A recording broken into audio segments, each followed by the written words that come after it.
Hi everyone! Welcome back to my channel. And for today's video guys, andito tayo sa Barangay Esperanza Ibaba, Alfonso, Cavite. And we have here a lot. Ito po siya guys, 500 square meter, no? Ayan siya guys, ito yung lot. Ayan. And this one is just around 8 minutes to Tagaytay Bypass Road, no? Tagaytay Highway. So dito tayo nag-park. Ayan, yung car natin. Ayan yung mga kapitbahay. Ayan. Meron din tong kapitbahay. Ayan yung nakabili na 6 million ng house. Ayan. So ito yung ating lot. Ayan. So ito guys, title po itong property, no? And free transfer of title po. The rest po nitong property is sold na. Hindi po siya subdivision. This is a private property, no? So ito po, kung nakita nyo sa drone shot,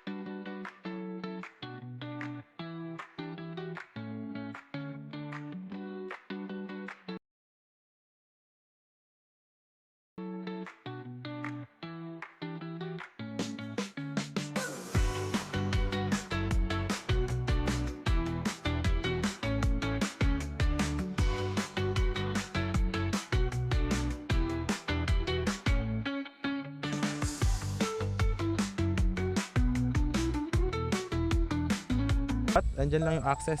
Ang ating landmark is Barangay Esperanza Hall, Barangay Ibaba Esperanza Hall. Kung saan yung Barangay Hall, 1 minute from there, ito na kayo sa lote, 500 square meter.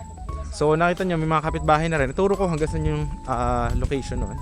So ito guys, cemented road yan. Ito, yan, ipalinis lang natin to. Ayan, hanggang simula dyan, ito yung kapitbahay guys. May kuryente, tubig na rin here. Ayan. Okay, yan. Simula hanggang dyan. Ito, pinalinis niya na yung sa kanya. Ganyan kalaki yung kalsada. So hanggang dito yung ating lot. From here hanggang doon sa may kotse ko. Yan, hanggang dyan. Pa-square doon. Yan yung linya ng kuryente. Paikot doon. Yan. So 500 square meter. Ayan. So yan guys is for only 6,000 per square meter lang po. And free transfer of title na din. So dito guys, walang restriction. Tapos walang mga monthly dues kasi hindi naman siya subdivision. But dito may mga owner din. Tulad ito yung kapitbahay. Ito yung kanyang lot. Ayan guys. Bang cute. Yung kapitbahay nyo. Ayan. Yan, meron din dyan mga ano. Pwedeng pabakuran nyo lang or pwedeng investment lang. Ito, ipalinis na lang. Siguro if bibili nyo to, kahit ako na yung magpalinis nung kalsada rito. Para makita nyo yung cemented road niya. Ayan, ikot naman tayo papunta sa kabila, no? Tara, natin siya. So yan, pwede nyo siya tayuan ng yung bakod or dream house, lagyan ng kubo or small house, yan, 500 square meter. So maganda rito guys kasi lamig ng weather. Ngayon is almost 4 PM pero ang lamig na guys, lalo pagkagabi naghahamog po dito. Ayan. Ayan yung kapitbahay na isa, 500 square meter din yan. So ganyan kalaki pag ito tinayaw nyo ng bahay. Ayan. So kasya dalawang sasakyan sa daan. Ayan. Alright. So yan guys, hanggang dito yung lot. Ayan. Ayan yung mga iba pang kapitbahay. Ayan, may mga house din dyan. Yun yung client ko na nakabili ng 6 million. Ayan, na house.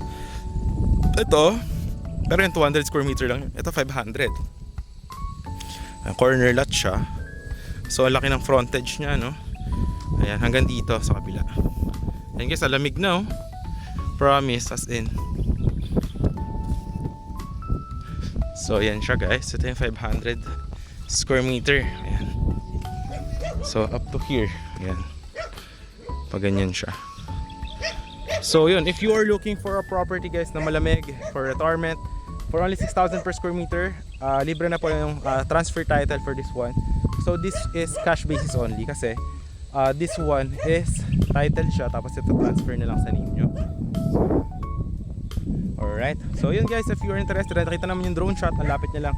Ayun lang yung Barangay Hall, 1 minute from Barangay Esperanza Hall. Tapos yan, may mga nakatira na rin dito. Ito yung iba rin, ayan, mga kapitbahay, ayan dyan.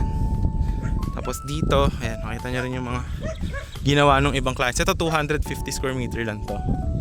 Ayan guys, ganyan. Yan yung kaganda yung ginawa ng ibang kapitbahay.